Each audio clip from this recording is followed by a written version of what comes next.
Good afternoon, everyone, and welcome to Fluid Vessels, the reading series of the Montreal Prize. This is our 10th session and the third this year. My name is Eli McLaren. I'm the director of the Montreal International Poetry Prize. The purpose of the Montreal Prize is to pile up a mountain of poetry right in the middle of the city of our daily lives, a mountain of shadows and streams, of pathways and songs calling us up to fresh views of ourselves and our world. Our session today will showcase the work of three members of the 2024 jury, Mai Der Vang, Danielle Legros Georges, and Sarah Wolfson, all of them recognized for their promotion of poetry in their respective communities in the United States and Canada. I'm so looking forward to hearing your work and hearing how it converses with each other's. The other members of this year's committee are Martin Broyle, Jeremy Desjarlais, Jay Ritchie, and Carmen Faye Mathes, and it's my pleasure to welcome you on their behalf too. Professor Mathes will host today's session. She's a scholar of British and transatlantic romantic poetry. Her book, Poetic Form and Romantic Provocation, was published by Stanford University Press in 2022. It looks at the way poetry provokes us to a tremendous array of responses beyond mere sympathy, from defiance to rapture. In one happy passage, it apprehends romanticism as a literature not of self-confirmation, but of material capture, where the synesthetic potential of sound becoming light is as much the matter of the poem as its dream of an impossible harmony. Before I turn things over to her, I'll mention two quick points. First, our session today is scheduled for a little over an hour, and we plan to have 10 to 15 minutes for questions and comments at the end. Please do feel free to chime in with your own response after our third reader, and I'll ask you generally to stay muted until then. And then finally, our next session, our last online event of the season, will take place on Tuesday, the 30th of April at 6 p.m., featuring three last poets from our jury, Bianca Stone, Kai Kellogg, and Sadika de Meyer. And more information about that event, Fluid Vessels 11, can be found on our website. So without further ado, please let me turn things over to Carmen. Thank you very much. Welcome, everyone. I'm Carmen Faye Mathes, and I'm coming to you from the traditional unceded territories of the Musqueam, Squamish, and Tsleil-Waututh peoples, which is also known as Vancouver, Canada. In my introductions, I'm going to call the poets by their first names, which I hope is all right. Will maybe foster a sense of friendship and intimacy. So I will begin. Mai Der Vang is the author of 3 books of poetry. The third is forthcoming in 2025. And she is a co-editor of How Do I Begin? Hmong American Literary Anthology. Both of Mai Der's published works of poetry explore the devastating violence against the Hmong people during and after the Vietnam War. Both have won numerous awards, and 2021's Yellow Rain was a finalist for the 2022 Pulitzer Prize in Poetry, and now winner of a Guggenheim Fellowship. Mai Der's poems have appeared in places like Tin House, the American Poetry Review, and Poetry. She teaches in the MFA program in creative writing at Fresno State. Yellow Rain is a work of documentation and historical recovery, an elegy of loss and exile, and a crucial expose of a lie that seems beyond belief. After the Americans abandoned the Hmong, who were their allies during the war, the Hmong were persecuted by the Soviet Union and its allies, and a deadly chemical weapon was used against them, which came to be known as Yellow Rain. Yet, to the world's astonishment, American scientists argued that the yellow rain was the feces of honeybees. In a poem titled Declassified, Mai Der writes, "May the dead be ever evidenced."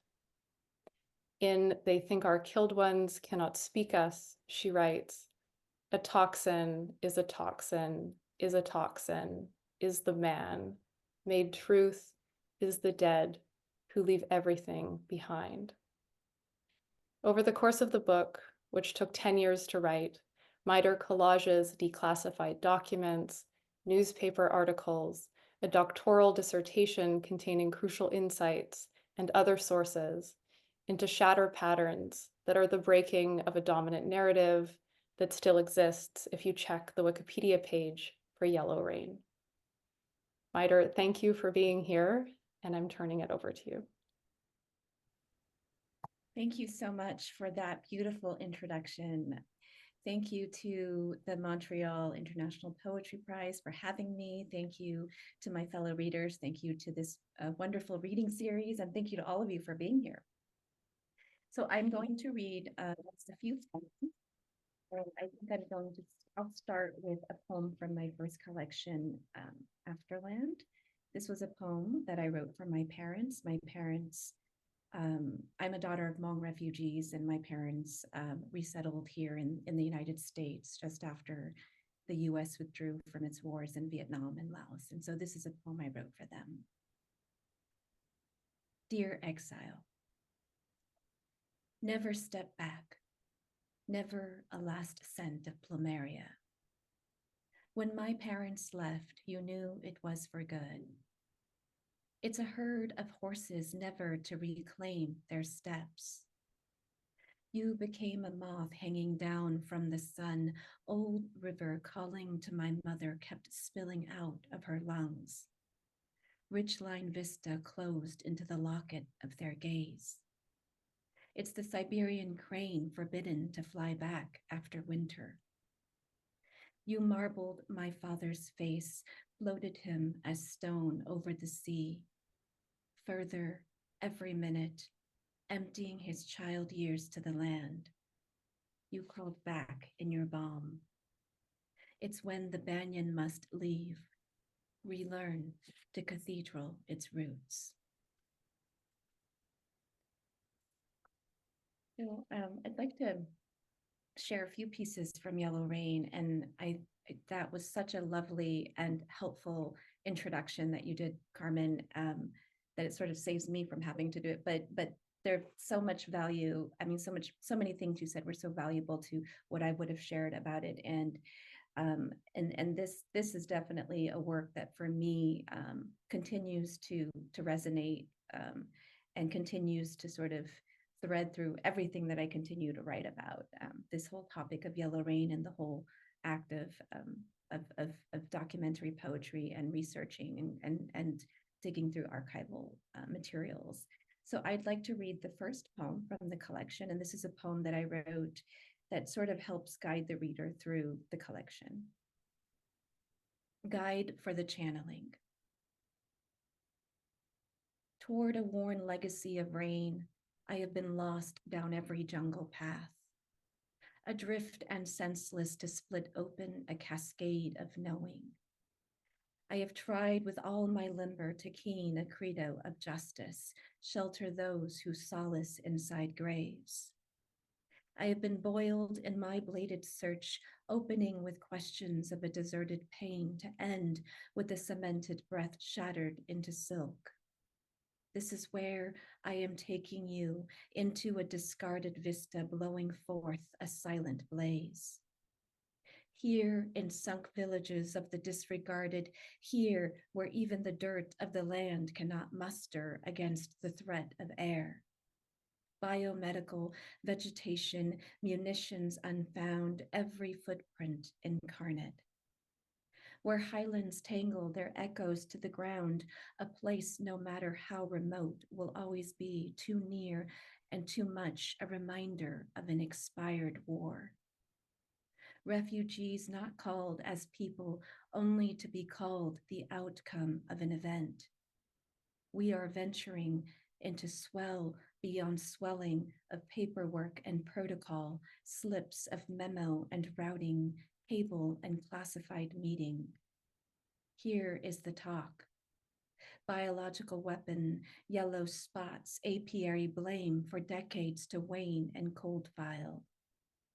Believe me as a torch of this wandering that I have been digging within the origins of redaction. Believe where I am sending you. I have been shoveling upside down, and now my eyes stagger, my hands ache, my legs becoming hunter, my back a raging shadow. I've been gardening myself into this remembrance. So I have two more poems. It's interesting, I read the first poem in the collection. I actually want to read the last poem too. And then I will close my portion of this reading with a new poem from my forthcoming book. So here it is, the last poem in Yellow Rain. And this is a poem for refugees. And it speaks to this reality of refugees having to wait for something, to wait for anything. So it's just this constant act of waiting. And yet still more. That refugees somewhere and everywhere are waiting. That the waiting suffocates the ankles, that the body cannot be fed from the waiting, that the spew of shrapnel from hubris tongues enact the waiting, that waiting is never certain of itself. That waiting could change its mind over morning, that waiting won't change its mind, that elbows cradle the waiting at night, that all are conceived and born into waiting, that the waiting can span the range of 2 continents, that waiting is a kind of forgetting and forgetting is the sea, that waiting is a silent syllable in never mind, that even the dead wait. That waiting is not the same as faith, that not all waiting is created equal, that waiting drips from the sap hammer of a noose, that waiting turns to hunger, turns to water, turns to going, turns to too late, that a refugee somewhere is waiting, that a refugee everywhere is waiting, that waiting has no documentation of its history, that refugees carry a surplus of waiting in plastic bags, that the ancestors wait. That waiting is given to refugees as a disease is given to the blood, that refugees wait. That all waiting floats into the exosphere, that refugee fathers sit outside of high schools waiting for the bell, that landmines excel at waiting. That a sleeping refugee is still waiting even in a state of dreaming, that most waiting happens in daylight, that wait and home are not spelled the same, that the refugee industry is built on the business of waiting, that refugees are put somewhere to wait, that refugees are put everywhere to wait, that wait is the refugee, that a refugee is waiting, that waiting must go on, that there is yet more waiting, that waits still and still more, that yet even, that next year, that the year after, that ever always, that more, that now, that wait is the refugee. And my last poem from my forthcoming collection, Primordial. This is a collection that explores an endangered animal called the saola, who is an animal that is native to the Annamite Mountains between Laos and Vietnam. And so this is a poem about the saola. Death in captivity, a surrender. An animal searches for its homeland. Say to the animal, here is your home, here is your livelihood, here in this fenced perimeter. Say to the animal, you are the last of your kind, that is why you must live. An animal migrates into a new body, senses the impulse to leave. Say to the animal, heavy is an apology inside the wind. Say to the animal, mortality anchors us to this planet. An animal dies, searching for its birthland. Say to the animal, may your steps serve as an itinerary of your past. Say to the animal, may you come back as a body of water. May you come back as a saola. All captured saolas have died in captivity, with the exception of 2 released back into the forest. Say to the saola, forgive us in our plea to love you. Forgive that you give us meaning. Say to the saola, to die in captivity swells your mystery, God sworn to never reveal the beauty inside. A saola dies in captivity, each breath falling back in time. Say to the saola, your livelihood is outside, your bordered topography is a country that may never return. A saola is wounded in the act of capture. A saola grows ill in captivity. A saola dies and takes this future with it. Say to the Saula, here is a basket in which to gather snowlight. Here is a blanket made of prayer. Say to the Saula, here is an echo of the human you've left behind. Thank you all so very much.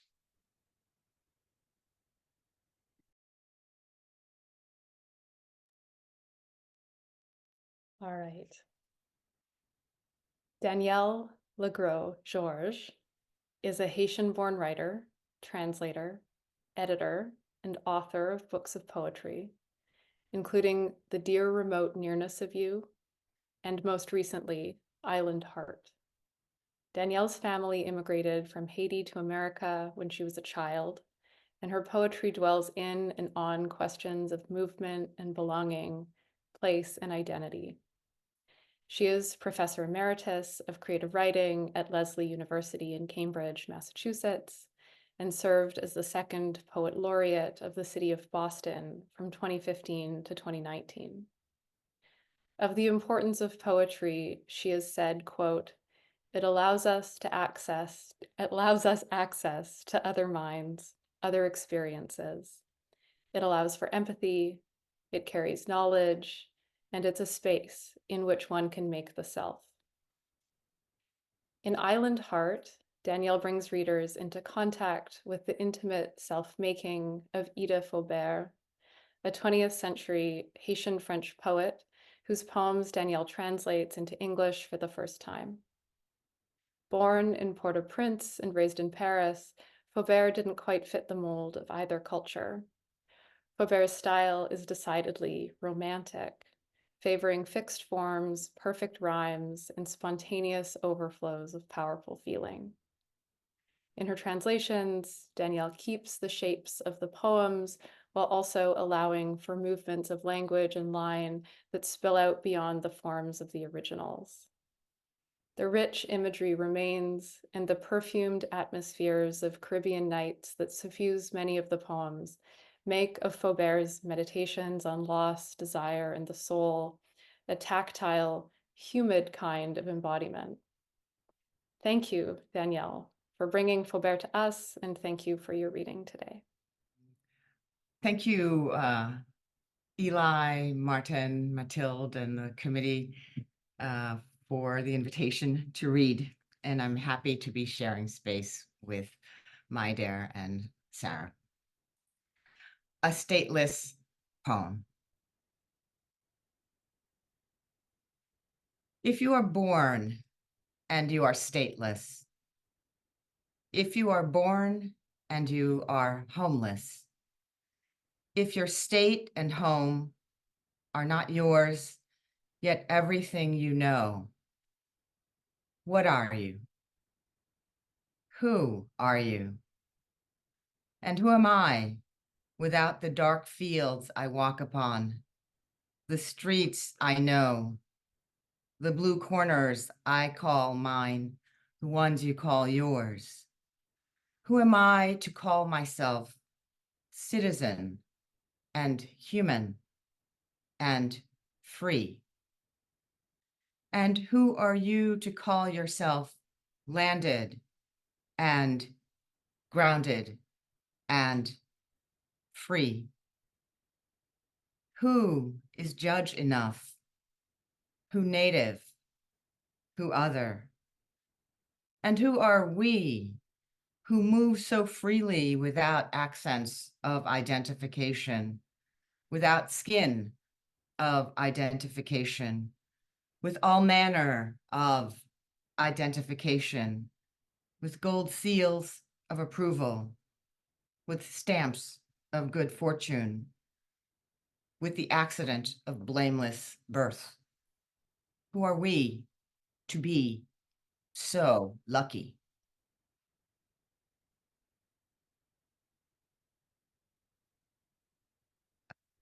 I've been working on a chapbook on instances of self-emancipation by enslaved persons in New England during times of slavery in New England.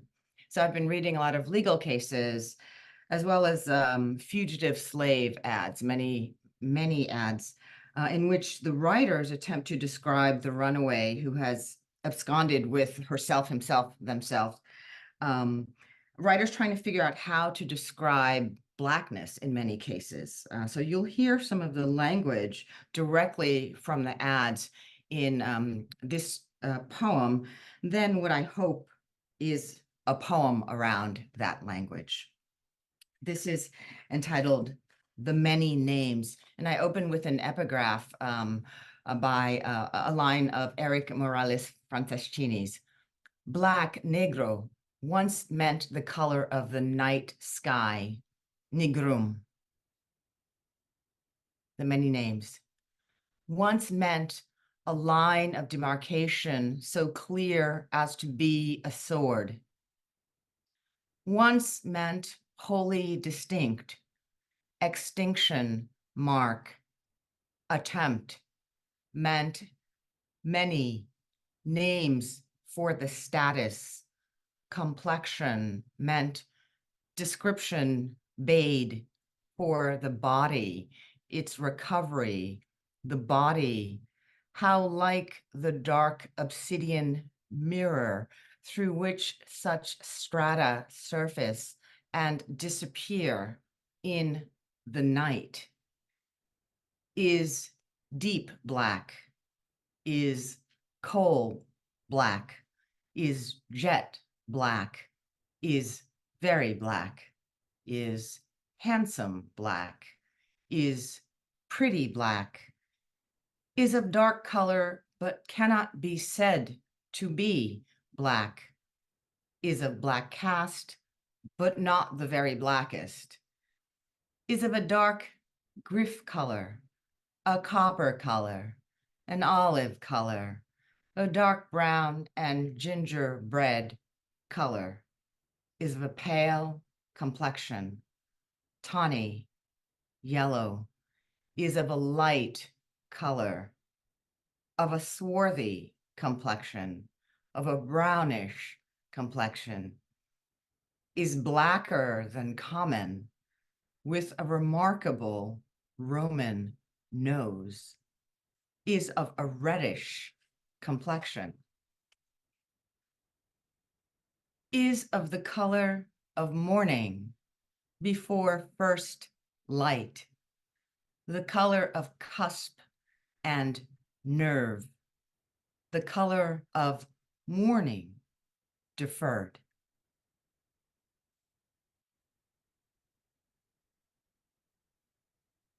Another poem in this series, The Two Liberations of Crispus Attucks. Crispus Attucks is considered by many to have been the first casualty of the US Revolution. He was killed by British soldiers in 1770 in an incident that would later be named the Boston Massacre. The Two Liberations of Crispus Attucks. First, from his master, who had this to say about the mulatto fellow, about 27 years of age, named Crispus. How his hair was short and curled, his knees nearer together than common, and his bearskin coat light colored. That his breeches were made of new buckskin, his yard stockings blue, his woolen shirt checked.